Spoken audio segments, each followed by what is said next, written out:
जब बिस्कुट की जगह दाल मोट आ जाए तो न्याय नहीं नमकीन पर चर्चा होती है। दिनांक 30 मई 2025, जगह गोंडा, जिला अदालत का विश्राम कक्ष।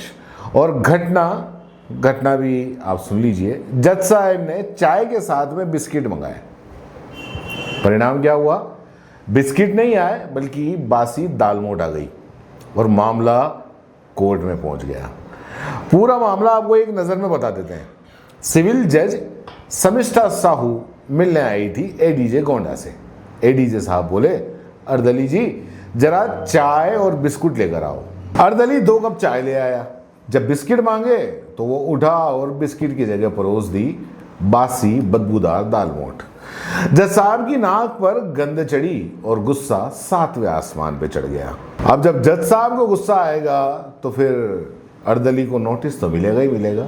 जज साहब ने नोटिस दे दिया। नोटिस क्या दिया कि जानबूझकर क्यों परोसी गई फेंकने लायक दाल मोट, जबकि अलमारी में बिस्कुट रखे थे।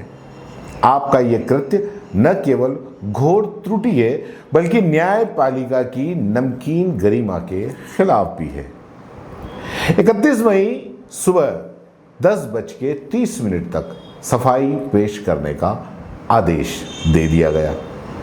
अब बेचारा अर्दली उसके सख्ते में आ गई और फिर उसकी एक मासूम सी सफाई सामने आई, जिसका मोटा मोटा मैं आपको बता देता हूं कि उसका मतलब क्या था।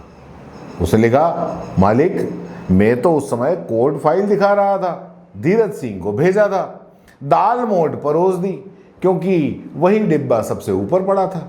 बिस्किट वाले डिब्बे को चूहे खा गए हों तो मुझे दोष मत दीजिए। और हाँ, ये काम पहले सतीश जी और राम कृपाल जी करते थे, वही जानते होंगे बिस्कुट कहाँ है। कमाल है, जैसा नोटिस वैसा ही उसका जवाब। अब जनता का न्याय की बात करें तो सोशल मीडिया पर प्रतिक्रियाओं की इस पे बाढ़ आ गई। जनता है, कहीं चूकती नहीं है। अब सब अलग अलग मजे लेने लगे। किसी ने कहा बड़ा जघन्य अपराध है, संसद में चर्चा होनी चाहिए। तो किसी ने कहा जज साहब को जमीन पर उतारो, बिस्कुट के नाम पर इतना गुस्सा क्यों कर रहे हैं। किसी ने कहा जज साहब को महिला अतिथि के सामने तिरस्कार भरी नजरों से देखा गया हो। किसी ने कहा न्यायाधीश फूड पॉइजनिंग से बच गए, भगवान का शुक्र है। तो कुल मिला के यह मामला न्याय की नहीं नाश्ते की अवमानना का बन गया।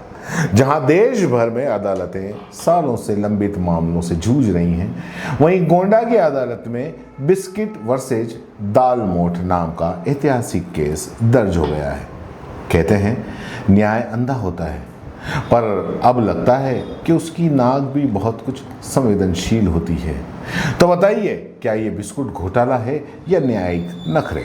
कमेंट में आप अपना फैसला जरूर सुनाइए। जनता की अदालत सबसे बड़ी होती है। धन्यवाद।